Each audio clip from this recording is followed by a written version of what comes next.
Baik, terima kasih kepada jemaat Bukit Zaitun. Nah, saya sendiri selama melayani di Jawa Barat tidak banyak berkeliling, hanya di Sabta Marga, Ciamplas, terus itu Cicahum, Unai, kembali ke Cimindi Raya, lalu pensiun. Jadi tidak banyak berkeliling, jadi tidak sempat ke jemaat-jemaat yang dirindukan. Tadinya saya sudah mau bikin rumah di Pakusarakan supaya dekat dengan Bukit Zaitun, tapi tidak jadi. Sampai hari ini tetap tanah kosong. Baik saudara-saudara, saya berterima kasih kepada Gembala Jemaat, Pendeta Jimmy, dan tua-tua jemaat. Dalam hal ini diwakili oleh Saudara Darius Lango, yang beberapa waktu yang lalu datang ke rumah ini, kemudian bertelepon minta saya untuk menyampaikan firman Tuhan pada hari Sabat ini.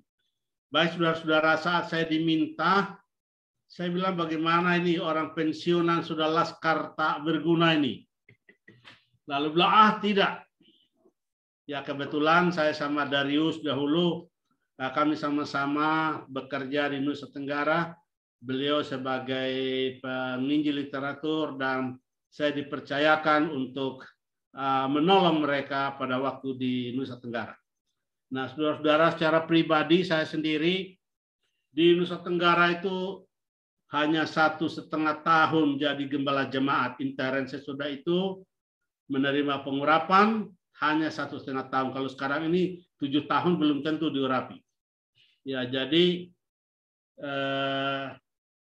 sesudah itu saya bekerja di kantor, jadi gembala jemaat cadangan selalu. Ya, di mana ada yang kosong, di situ saya ditempatkan 2 minggu, ada yang 2 bulan paling lama. Dan sesudah di Jawa Barat, saudara-saudara, saya mengembalakan jemaat di Sabta Marga. Ya, hanya 9 bulan. Kemudian pindah ke Ciamplas, 29 bulan, pindah ke Cicahum 9 tahun lebih, pindah ke Unai 19 bulan, lalu pindah lagi ke Cimindi Raya sampai akhirnya pensiun.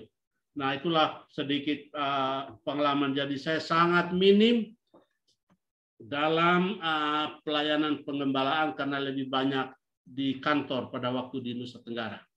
Nah, saudara-saudara, saat saya mencari apa ini yang dibutuhkan oleh jemaat Bukit Zaitun, saya tidak terlalu kenal, saya tidak tahu kalau Pendeta Jimmy yang menjadi gembala jemaat di sana, karena saya tahu beliau ada pelayanan di pelayanan Sunda di Buktos. Jadi waktu kemarin saya disapa di tempat olahraga, oh rupanya beliau sudah di sana, luar biasa. Jadi saudara-saudara, sebelumnya karena saya bilang, aduh saya tidak terlalu kenal, hanya yang dikenal Darius, saya tidak tahu yang lain-lain siapa-siapa. Saya kira ada Firdarius di sini, rupanya Firdarius tidak di sini ya. Jadi saudara-saudara, saya ingin menyampaikan atas petunjuk dari saudara Darius, dia bilang, aduh sekarang kan zaman COVID, katanya begitu. Jadi itu yang dibilang, aduh berarti ini semua ini pada stres ini. Ya, karena ternyata salah satu anggota jemaat di Bukit Zaitun juga sedang dirawat oleh karena COVID. Ya, beberapa waktu yang lalu kami menguburkan Ibu Sitanggang, lalu saudara Kalito, itu pun karena COVID. Jadi memang COVID ini menjadi topik yang hangat dibicarakan di antara umat-umat Tuhan. Apalagi akhir-akhir ini. Ya. Kemarin dalam doa pagi saya tidak sempat hitung, tapi saya kira mendekati 100 orang anggota jemaat kita yang sedang terpapar oleh karena apa? COVID. Tadi malam sampai jam 12, saya mengikuti acara pemakaman saudara Oloan Panggabean, ya, yang dimakamkan tadi malam tengah malam di Kerkhoff. Jadi saudara-saudara, memang ini adalah suatu hal yang membuat hati kita jadi apa? Was-was. Nah, saudara-saudara, lalu saya berpikir apa yang harus disampaikan kepada umat Tuhan di Bukit Zaitun. Lalu saya ingat suatu kata, yaitu Ebenezer. Ebenezer. Nah, saudara-saudara, kata ini berasal dari pengalaman bangsa Israel dalam perjalanan kehidupan kerohanian mereka. Ya, kita ingat pada waktu bangsa Israel dalam perjalanan mereka sebagai umat Tuhan, mereka tidak berjalan mulus. Ya, banyak tantangan yang dihadapi. Ya, pada waktu mereka telah berada di dekat ke dalam perjalanan dari Mesir menuju ke tanah Kanaan, saat berada di Gunung Sinai, Musa menghadap Tuhan untuk menerima 10 hukum itu. Lalu kita tahu apa yang diperbuat oleh bangsa Israel, ya. Mereka mendesak Harun untuk apa? Membuat patung dari lembu emas, karena itu sudah merupakan kebiasaan mereka selama di mana? Di Mesir. Karena bagi orang Mesir, lembu itu adalah lambang dari seorang dewa. Jadi mereka minta, menganggap bahwa Musa sudah meninggal di atas gunung, lalu mereka minta supaya Harun membuat patung untuk mereka sembah. Sementara dalam perjalanan pada saat itu, saudaraku, mereka masih makan roti yang turun dari surga. Mujizat Tuhan terjadi di tengah mereka dari hari ke hari. Setiap hari ada mujizat terjadi di antara bangsa Israel. Tetapi saudaraku, mereka masih juga ya meminta kepada Harun untuk membuat patung emas untuk mereka sembah. Nah, saudara-saudara, kalau kita melihat ayat inti kita, ya, Ebenezer, artinya apa? Sampai di sini Tuhan telah apa? Memimpin kita. Nah, sebagai umat-umat Tuhan, ya, sejak munculnya COVID pada bulan Maret tahun 2021, ya, sampai hari ini sudah 1 tahun lebih, ya, kita sedang dalam pergumulan. Nah, terakhir ini banyak umat-umat Tuhan, ya, baik di Bandung, di Jakarta, dan di berbagai tempat di Sumatera menjadi korban karena COVID. Namun, saudara-saudaraku, Tuhan berjanji, ya, bahwa Tuhan akan menjadi perlindungan bagi umatnya. Di dalam buku Roma pasal yang ke-8 ayat yang ke-31, ya, bagian terakhir dikatakan di sana, jika Tuhan di pihak kita, ya, siapakah yang dapat apa? Melawan kita? Atau apakah yang bisa mengganggu umat Tuhan? Ya, saudara boleh baca paragraf itu, baik kematian, malapetaka, tidak akan mungkin ya menyentuh umat Tuhan kalau Tuhan berada di mana? Di pihak kita.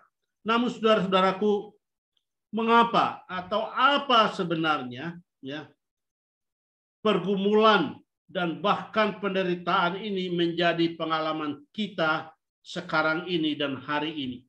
Ya. Sementara kita mengaku kita sebagai apa? Umat Tuhan, Tuhan ada di pihak kita.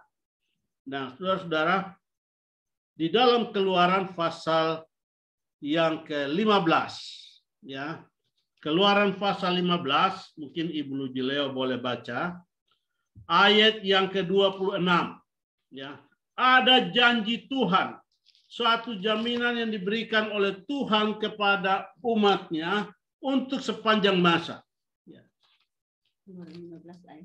Keluaran pasal 15 ayat yang ke-26. Keluaran 15 ayat 26. Firman-Nya, jika kamu sungguh-sungguh mendengar suara Tuhan Allahmu dan melakukan apa yang benar di matanya, dan memasang telingamu kepada perintah-perintahnya dan tetap mengikuti segala ketetapannya, maka aku tidak akan menimpakan kepadamu penyakit manapun yang telah kutimpakan kepada orang Mesir, sebab aku Tuhanlah yang menyembuhkan engkau. Baik, terima kasih. Jadi Tuhan berjanji, jika engkau sungguh-sungguh mendengarkan apa? Firman Tuhan dan melakukannya, ya, maka penyakit apapun yang ditimpakan kepada orang Mesir tidak akan menyentuh umat Tuhan. Ini janji Tuhan. Dan saya yakin sampai hari ini Tuhan kita tidak pernah berbohong. Kalau dia berbohong, saya tidak mau menyembah dia. Tetapi saya yakin Tuhan setia pada janjinya. Tetapi saudaraku, mengapa? Kalau memang Tuhan berjanji, kenapa?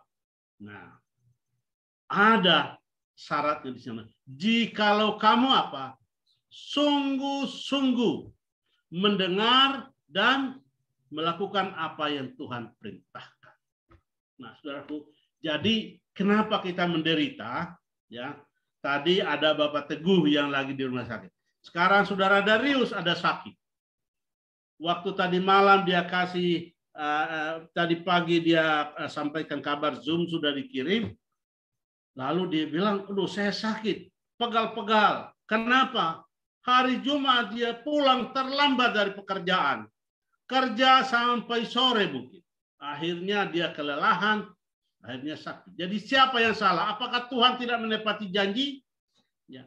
Jikalau kamu sungguh-sungguh, ya.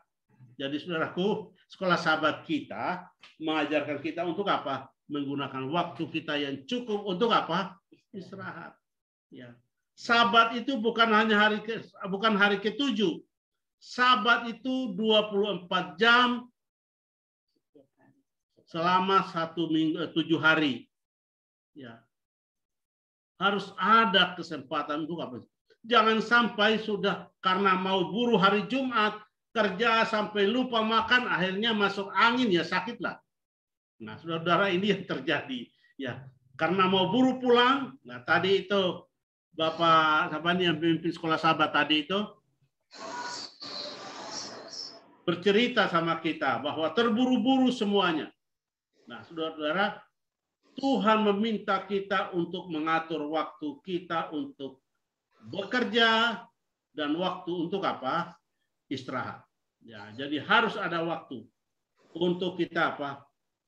Beristirahat, untuk merenungkan berkat-berkat Tuhan dalam kehidupan kita. Ya, saudaraku, apa yang menjadi akar atau sumber permasalahan sehingga ada pergumulan, penderitaan, dan bahkan kematian menjadi bahagian kita. Nah, saudara-saudara, apabila kita membaca Alkitab dari dalam Alkitab secara keseluruhan, saya menemukan kata mesbah. Kata mesbah itu dicatat dalam Perjanjian Lama ada 448 kali. Kemudian dalam buku Perjanjian Baru ada 28 kali. Jadi jumlahnya itu ada 474 kali. Kalau sesuatu yang diulang-ulang begitu banyak, itu berarti hal itu adalah sesuatu apa? Sesuatu yang penting. Makanya diulang-ulang. Mesbah. Mesbah artinya apa? Apa gunanya mesbah? Saudara-saudaraku, kalau tidak ada upacara penyembahan, maka mesbah tidak ada.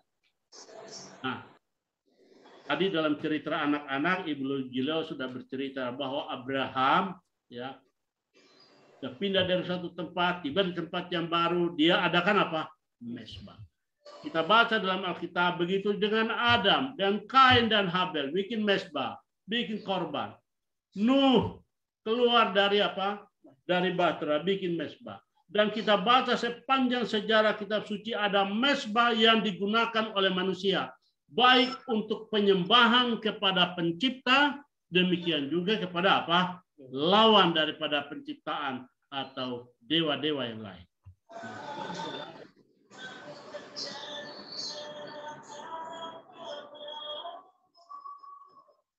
Kalau kita lihat apa tujuannya Tuhan menuntun bangsa Israel keluar dari tanah Mesir, ya, dan pindah ke tanah Kanaan, hanya satu tujuannya. Saudara dan saya dapat lihat itu, ya, Tuhan, ya, menyampaikan kepada Musa di dalam Keluaran pasal yang ketiga ayat yang ke-12, saya kasih tahu sama Firaun bahwa kita mau bawa keluar bangsa Israel dengan tujuan supaya mereka apa? Menyembah Tuhan. Waktu Musa menghadap Firaun, Musa katakan itu, izinkan kami untuk menyembah kepada Allah kami. Dan kita tahu karena Musa meminta berkali-kali, Firaun mengeraskan hati berkali-kali, sampai terjadi apa yang kita kenal dengan 7 bala di tanah Mesir. Pada bala yang ke-10, maksudnya 10 bala di tanah Mesir, pada bala yang ke-10, akhirnya Firaun mendesak Musa untuk keluar, tinggalkan tanah Mesir, pergi bersama dengan seluruh orang Israel dengan harta benda mereka, pergi untuk, ya, melakukan penyembahan kepada Tuhan Allahmu, dan ingat untuk juga apa? Doakan saya. Itu Firaun kata. Jadi tujuan mereka dipanggil keluar dari tanah Mesir menuju ke tanah perjanjian hanya untuk satu hal, itu untuk apa? Menyembah Tuhan. Nah, saudara-saudaraku, mengapa ya terjadi hal ini, ya? Mengapa penyembahan ini begitu penting? Nah, saudara-saudara, mari kita melihat kepada akar permasalahan sehingga terjadi kesusahan dan penderitaan. Ini adalah masalah penyembahan. Kalau kita baca dalam buku Yesaya pasal yang ke-14, ayat yang ke-12 sampai ayat yang ke-14. Saudara baca itu. Kalau sudah catat ayat ini. Maka di sana ada seorang yang menamakan dirinya Lucifer. Dia mengatakan, aku hendak menyamai yang maha tinggi. Aku mendirikan takhtaku jauh di sebelah utara untuk menyamai yang maha tinggi. Saudara-saudaraku, kita kenal Lucifer sebagai oknum yang diciptakan suci oleh Tuhan. Tetapi karena kedudukannya yang tinggi dalam kerajaan sorga, dia tidak merasa puas dengan kedudukannya. Dia mau menyamai yang maha tinggi. Apa yang belum dimiliki oleh Lucifer? Saudara-saudaraku, terbukti pada waktu Yesus sudah dibaptiskan. Dia berada di padang belantara, bergumul untuk berhubungan dengan Tuhan. Pada saat yang sama setan datang dan memberikan godaan kepada Lucifer. Kepada Yesus maksudnya. Sudah tahu, godaan yang pertama adalah masalah selera. Kenapa dia gunakan selera? Karena dia telah berhasil menggunakan selera untuk menjebak leluhur kita Adam dan Hawa. Hawa melihat bahwa buah itu sedap kelihatannya.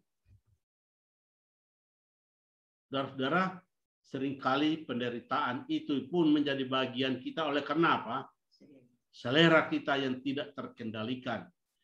Ada yang makan terlalu banyak, ya, sehingga seperti Pak Lujileo akhirnya kegemukan, sakit. Harus dirawat di rumah sakit Advent. Kenapa? Karena masalah apa? Selera. Lalu yang kedua, ya, setan goda dia dengan sifat takabur. Ya. Jatuhkan dirimu. Tidak berhasil. Lalu yang ketiga, ya, inilah yang dikejar oleh Lucifer. Ya. Dibawa ke atas gunung yang tinggi lalu dikatakan, lihatlah semua kemewahan dunia ini. Dan dia minta hanya satu. Dia bilang minta apa? Kalau engkau sujud menyembahku, aku akan berikan semua. Tidak perlu engkau mati. Saya akan berikan semuanya kepadamu. Nah, saudaraku, pada waktu godaan pertama dan kedua itu masih samar-samar. Tapi pada waktu godaan yang ketiga datang, jelas ya, bahwa yang datang itu bukan malaikat, tetapi apa? Lucifer. Yang memang dia menginginkan untuk menyamai yang maha tinggi. Karena yang dia harapkan, dia juga harus apa? Disembah. Nah, saudara-saudara, masalah penyembahan menjadi akar atau biang kerok dari penderitaan yang ada di dunia ini. Ya. Karena dalam Yohanes pasal 8 ayat 44 dikatakan, iblis itu adalah pembunuh manusia sejak dari apa? Semula. Ia adalah pendusta dan bapa segala dusta. Jadi saudaraku, kenapa kita menderita? Karena itu adalah bukan iblis ya telah merancang ini dengan tujuan untuk membinasakan kita.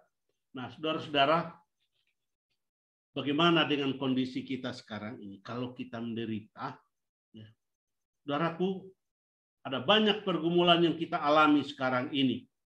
Dan pergumulan penderitaan itu bukanlah perbuatan Tuhan. Saya sangat tidak setuju apabila terjadi di acara pemakaman atau penghiburan, lalu ada para pendeta yang mengatakan segala sesuatu yang diperbuat oleh Tuhan itu adalah apa? Baik adanya. Seolah-olah Tuhan yang membuat manusia menderita. Saudaraku, Tuhan tidak pernah merancang penderitaan menjadi bagian manusia. Tetapi penderitaan itu dirancang oleh setan untuk menjebak umat-umat Tuhan. Saudara-saudara ingat bahwa semakin tinggi pohon itu menjulang ke atas, maka angin pencobaan itu akan semakin kencang menggoncang kehidupan kita.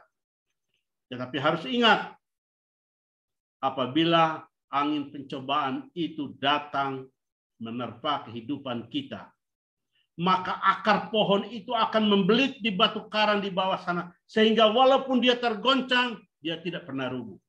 Nah, kami mempunyai pengalaman waktu di kampus Unai pada waktu sekolah. Di dining room sekarang ini dulu ada pohon cemara yang besar. Satu kali mau dibangun rumah di bagian chapel yang lama, ada pohon cemara dulu di sana tinggi sekali. Sehingga pada waktu musim barat tiba, angin menerpa pohon-pohon itu dan tidak pernah ada yang rubuh. Lalu saat pohon-pohon cemara yang besar yang menghadang angin kencang dari sebelah barat itu ditebang dan sekarang ini tidak ada lagi, maka pohon cemara yang batangnya mungkin pelukan 2 atau 3 orang ya rubuh. Oleh karena apa? Selama ini dia tidak pernah mendapat terpaan angin. Saat musim barat tiba, pohon cemara itu tumbang, menimpa generator listrik, menyebabkan kegelapan terjadi di kampus Unai pada beberapa saat. Kenapa pohon cemara yang besar itu tumbang? Oleh karena dia tidak pernah mendapatkan tantangan. Begitu satu kali kena tantangan, maka pohon cemara itu tumbang. Saudara-saudaraku, sasaran dari kemarahan setan adalah umat-umat Tuhan yang setia. Jadi kalau umat Tuhan yang setia menderita, jangan sudah, oh kenapa dia setia kok, kenapa jadi menderita? Ingatlah bahwa sasaran setan adalah kepada umat-umat Tuhan. Jadi kalau ada saudara-saudara kita yang sakit, ataupun bahkan meninggal, jangan saudara, oh itu ada dosa. Itu bukan seperti itu. Ya. Itu adalah usaha setan untuk menggoncangkan iman kita. Tapi saudaraku, kita diminta untuk apa? Tetap kokoh, berdiri teguh. Jangan pernah lari dari penyembahan kepada Tuhan, karena ini adalah akar permasalahan. Oleh sebab itu, saudara-saudaraku, apabila kita mau ya Tuhan menjadi Ebenezer, Tuhan menjadi perlindungan kita seumur hidup kita di dunia ini, ya dilindungi Tuhan bukan berarti bebas dari pencobaan, saudaraku. Ya. Angin pencobaan akan semakin lama semakin menerpa kita. Dan saya mempunyai keyakinan bahwa corona ini tidak akan berakhir. Dia akan tetap ada. Tapi saudara dan saya harus taat kepada firman Tuhan. Pemerintah kita adalah alat yang Tuhan gunakan. Pakai itu masker. Ya, saya hormat kepada Bapak ini di rumah sakit pakai masker. Ya, Pak Teguh. Ya, kami di rumah ini jarang pakai masker karena kami tidak keluar kemana-mana. Taat kepada aturan yang diberikan oleh pemerintah. Ya, cukup makan sayur di samping rumah, daun ubi, ada daun bayam, daun pepaya, makan yang ada di sini. Ya, kalau tadi itu disarankan bilang ada country living, ya kebetulan saya ada ikut kelasnya bersama Bapak Waruntu. Ya, kita harus mempersiapkan diri memang untuk tidak berkomunikasi banyak karena di luar sana kita tidak tahu apa yang sedang terjadi. Saudara-saudaraku, siapa yang bisa menahan diri untuk tidak bepergian, tidak mengikuti keramaian, tidak mengikuti acara pesta, pasti aman. Ya. Dengan syarat kita taat kepada apa? Firman Tuhan. Nah, saudara-saudara, bagaimana dengan kondisi ya penyembahan kita sekarang ini? Inilah masalahnya. Karena akarnya ada di situ. Nah, apabila kita membaca buku Matius pasal yang ke-22, ya, kita diminta untuk mengasihi Tuhan dengan segenap hati, segenap jiwa, dan segenap akal budi. Saudara-saudaraku, Ibu Dolot, saya mau tanya Ibu,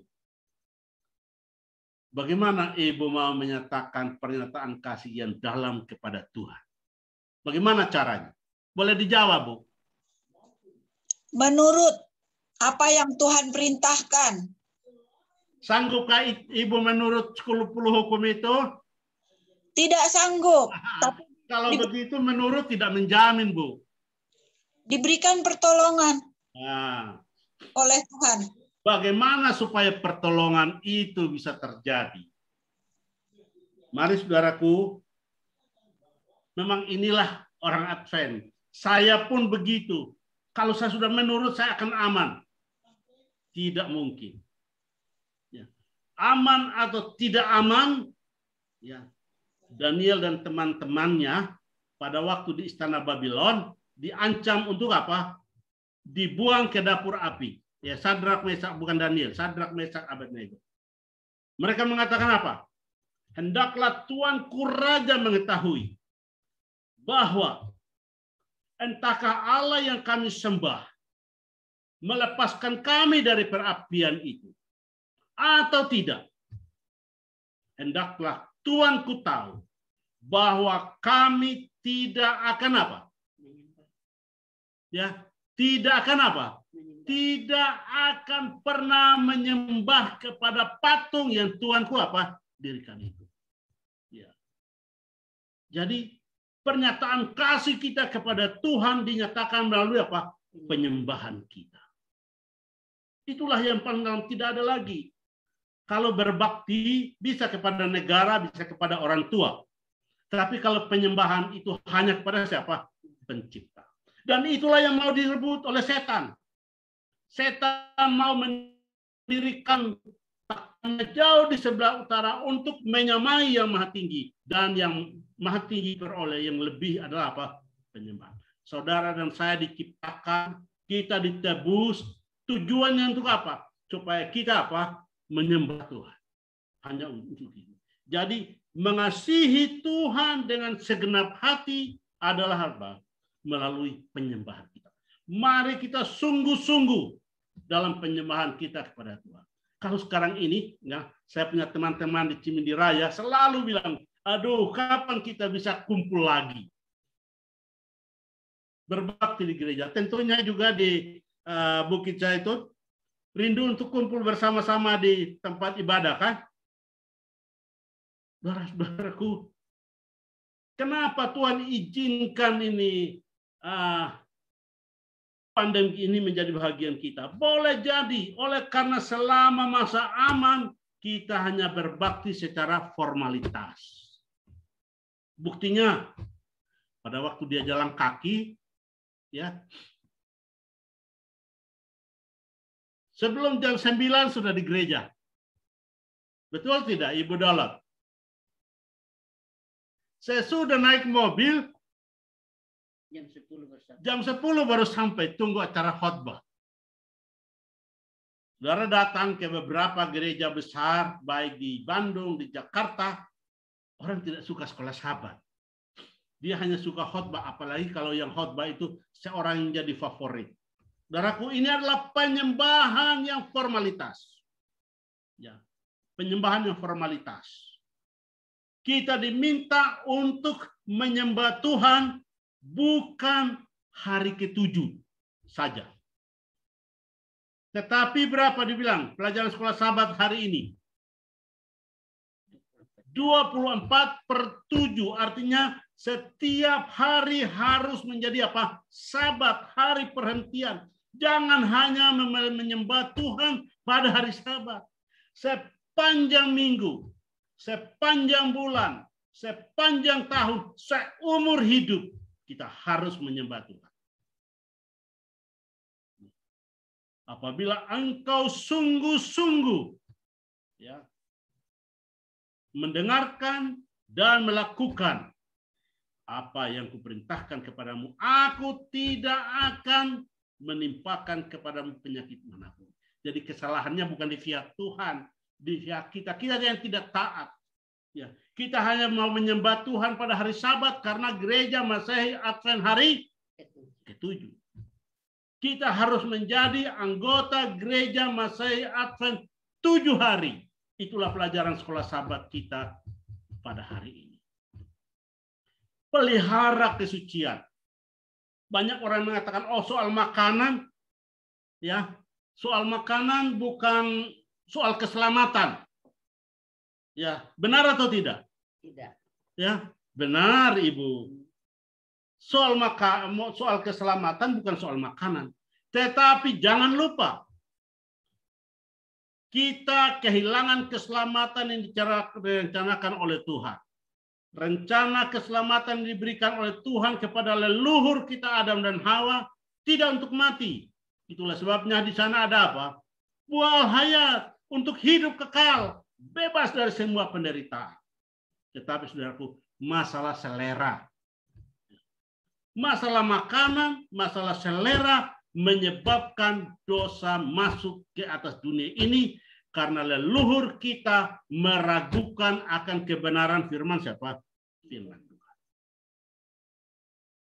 Saudara-saudaraku, mari kita jaga hidup kita. Ya, saya pribadi mau berkhotbah ini bukan kepada saudara-saudara di jemaat Bukit Zaitun. Ya, apabila saya mengikuti pelajaran dari Bapak Waweruntu di kelas yang diadakan setiap saat, ya, saya sangat tertemplak. Anak-anak saya sudah mendesak saya. Kalau makan kurang enak, biasanya Pendeta Lujileo komplain. Kenapa, saudaraku? Karena masalah yang sepotong ini loh. Ya. Apalagi kalau teman dari sebelah kiri bubur Manado, bisa anak-anak saya tidak kebahagiaan. Atau tetangga dari sana lagi kasih arsik, waduh dari Tapanuli, sedap sekali. Bisa mereka tidak kebagian, hanya Pak Lujileo yang makan. Masalah selera, saudara-saudaraku. Itulah sebabnya kita diminta untuk apa? Menjaga diri kita. Saya pribadi ya terjerumus dalam hal ini. Jadi kita diminta untuk menyembah Tuhan dengan apa?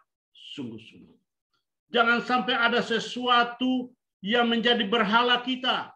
Bangsa Israel ya berputar-putar oleh karena tidak mengikuti perintah Tuhan. Kerajaan Israel yang direncanakan menjadi pusat penyebaran firman Tuhan hancur terbelah dua lalu musnah oleh karena apa? Berhala. Penyembahan berhala. Nah, sekarang saudaraku, apa sih berhala kita sama ini? Tadi disinggung, bisa saja itu sepak bola berhalanya laki-laki. Karena masuk Pendeta Lujileo. Ya. Kalau sudah sepak bola, lupa. Ya. Kalau itu sudah mau buka Sabat, tunggu sudah nyanyi 6 hari sudah lalu baru mau apa? Matikan TV. Karena ada seru di sana. Saudara-saudara, sesuatu yang kita utamakan lebih daripada Tuhan,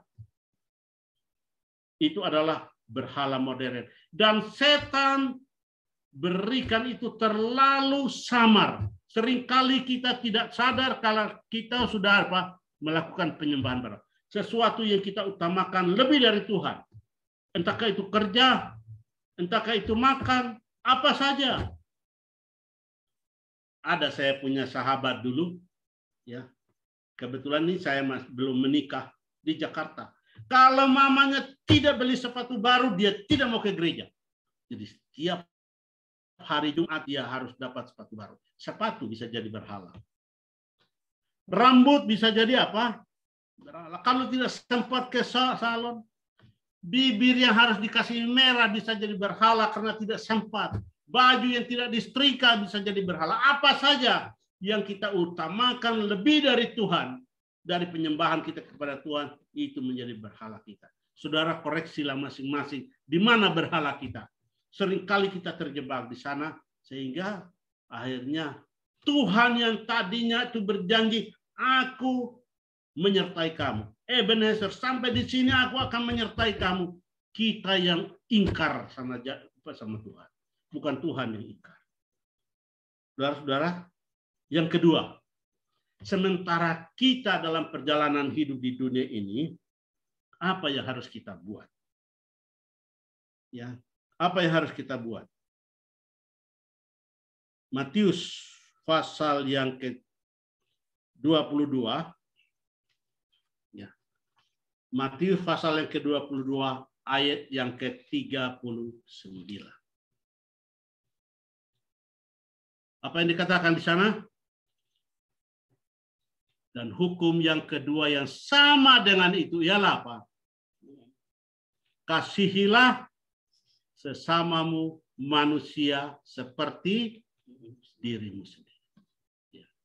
Mengasihi sesama. Saudara-saudaraku, di sini masalahnya salah satu. Mengasihi sesama seperti diri sendiri.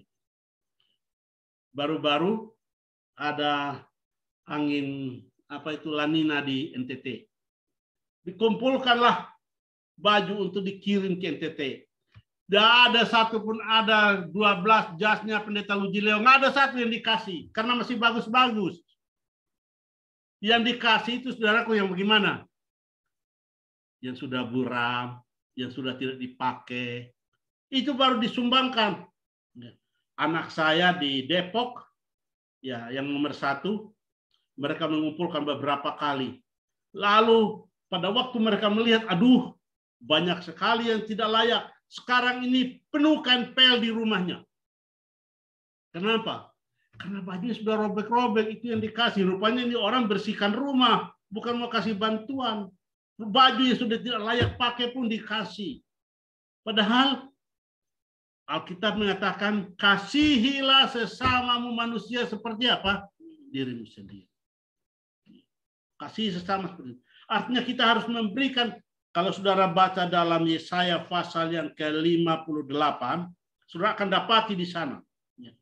Apa yang engkau inginkan, yang engkau mau supaya itu jadi milikmu, berikanlah itu kepada saudara. Itulah namanya mengasihi sesama. Mengasihi sesama artinya kata yang tepat untuk itu adalah apa? Melayani. Saudara-saudaraku, di sekitar rumah kita ini, ya, di mana saudara dan saya tinggal, ada banyak saudara-saudara kita yang sedang menderita. Kalau ada yang isman, apa itu isman? Isolasi mandiri, tidak bisa ke pasar. Apa yang harus kita buat? Jadi kalau ada yang isolasi mandiri di rumah kita, itu adalah kesempatan bagi saudara dan saya untuk mengasihi mereka. Saya salut. Di dekat rumah sini ada 2 janda. Tadi pagi ya. Tadi pagi, janda itu masih datang antar makanan di sini. Kami tidak isolasi. kan masih bisa pergi cari makan. Tetapi saudaraku, bukan hanya kami rupanya, ada saudara-saudara di sini, ada tetangga di sini yang sedang isolasi mandiri. Itulah kesempatan bagi saudara-saudara dan saya. Tuhan izinkan ini memberikan kesempatan kepada saudara dan saya untuk mengasihi mereka. Dan Yakobus mengatakan apabila kita mengasihi mereka, Yakobus pasal 2 ayat 1 sampai 9, jangan memandang muka. Kalau itu orang Advent bolehlah, tapi kalau bukan orang Advent, ya, karena Alkitab bilang kan mengasihi sesama, terlebih saudara-saudara apa? Seiman. Alkitabiah juga. Tetapi yang Yesus maksudkan sesama manusia, siapa saja yang membutuhkan pertolongan kita, mari kita bantu. Itulah pelayanan yang harus kita berikan. Kita tidak bisa ke gereja. Kita tidak bisa mengeluarkan ongkos untuk apa ke gereja. Gunakan ongkos itu untuk apa? Sama. Kalau kita berpuasa, bukan nanti simpan itu uang untuk buka puasa, nanti habis tutup Sabat lalu makan yang enak. Bukan itu. Yang harusnya kita makan, berikan kepada orang lain. Itu Yesaya pasal 58 mengatakan seperti itu. Apa yang kamu inginkan untuk dirimu, berikanlah itu kepada apa? Sesama. Nah, saudara-saudara, kalau ini yang kita lakukan, maka kita akan memiliki kegembiraan. Kalau ada kegembiraan di dalam batin kita, maka Raja Salomo mengatakan, hati yang gembira adalah apa? Obat yang manjur. Kalau kita gembira, maka hormon kortison atau apa namanya itu akan keluar, yang akan menjadi benteng perlindungan, menolong kita melawan semua apa? Imun kita akan tinggi. Imun kita akan tinggi dan kita akan diberikan kekuatan menghadapi berbagai tantangan hidup di dunia ini.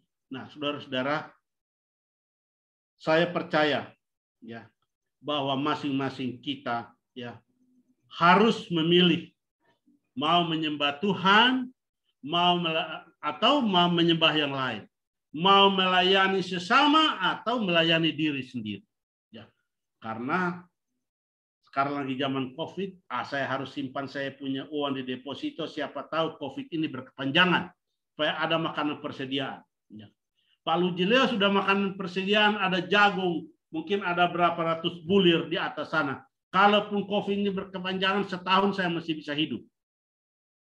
Ya, saya sudah bilang sama Ibu Jileo, ini mau bikin apa ini jagung begini banyak. Ya. Nah, saudara-saudara, mari kita gunakan kelebihan kita untuk meringankan penderitaan dari saudara. Kita harus memilih siapa yang kita sembah, siapa yang harus kita layani. Ya. Di dalam Yosua pasal yang ke-24. Yosua pasal yang ke-24. Saya ingin baca ayat ini. Mudah-mudahan ini ayat yang terakhir. Memang saya minta sama saudara Darius, biasanya kalau sudah pensiun begini ngomongnya panjang. Ya. Lalu saya minta sama Darius, bilang bagaimana bisa 2 jam? Dia bilang, oh bisa banyak anggota di sana. Dia bilang, oh banyak, ada sekitar 20. Oh, kalau anggotanya sedikit bisa 3 jam, saya bilang begitu. Ya. Jadi siap-siap saudara-saudara. Yosua pasal yang ke-24 ayatnya yang ke-15. Saudara dan saya harus memilih. Mau menyembah Tuhan supaya Tuhan menjadi Ebenezer kita, ya. Menjadi perlindungan kita seumur hidup kita, bukan hanya pada hari Sabat. Ya. Kita mau melayani diri kita sendiri atau melayani sesama, kita harus memilih. Tetapi ayat yang ke-15. Jika kamu anggap tidak baik untuk beribadah atau menyembah kepada Tuhan, pilihlah pada hari ini kepada siapa kamu akan beribadah atau menyembah. Allah yang kepadanya nenek moyangmu beribadah di seberang sungai Efrat, atau ilah orang Amori yang negerinya kamu diami ini. Saudaraku, pilih. Lalu Yosua mengatakan, tetapi aku dan seisi rumahku, kami akan beribadah atau menyembah kepada Tuhan, pencipta langit dan bumi. Saudara-saudara, saya mengajak kita untuk memilih supaya Tuhan menjadi perlindungan kita berapa lama pun COVID ini akan berlangsung.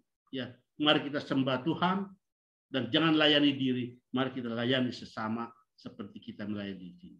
Tuhan memberkati kita.